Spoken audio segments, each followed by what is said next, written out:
મારું બેટું કાતરા ખાવા હે ને મીઠા લાગે હે, પણ કેવી રીતે ખાવા? એક હાથે પાછો ભાંગલો હે અને લાઈ ખાવા દેજે, પણ આહા હાથ એવો દુખે હે. કાતરા ખાવા હે પણ કાંઈ હેઠીને ખાઈ લઉં. બે બેલુડા સડ્યા મજા કાતરા ખાવા, પણ કેમ ખાવા? નથી ખાવામાં આવી ગયા.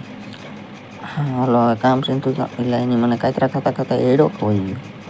હવે કામ આપ્યું છે ગદપ વાટવાનું અને હાથ દુખે ને આપણે હવે આ ગદપે કેમ વાટવું? પણ વાટવો તો જોઈશે ને, કામ આપ્યું એટલે તો કરવું જોઈશે બરાબર. તો લાવો અહીંયા સહી તો ખરા. હવે દાંતેડું લઈ લે અહીંથી અને ગદપ તો વાટવો જોઈશે. ઢોરા હાટું ભૂખ્યા તો રખાય નહીં, પણ હાથે દુખે હે ને મેં તો બેહાતું નથી તોય હાથ દુખે. વાંકા વાંકા ન વઢાતું, ઉપર ઉપર તો વઢાય નહીં અને માય ગયું વાટવું છે તો વાટશે ને. હું તો આ બેઠો હવે બેહવામાં કાંઈ ફાયદો નહીં, લાય ઘરે આવેલો છું. આ હું એની મને ડુંગળી ઘણી હતી, અહીંયા ડુંગળી ક્યાં છે?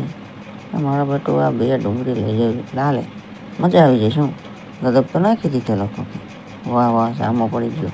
અને આ વિડીયો જો તમને ગમ્યો હોય તો લાઈક, કોમેન્ટ ને શેર ને સબસ્ક્રાઈબ કરી નાખજો. જય માતાજી.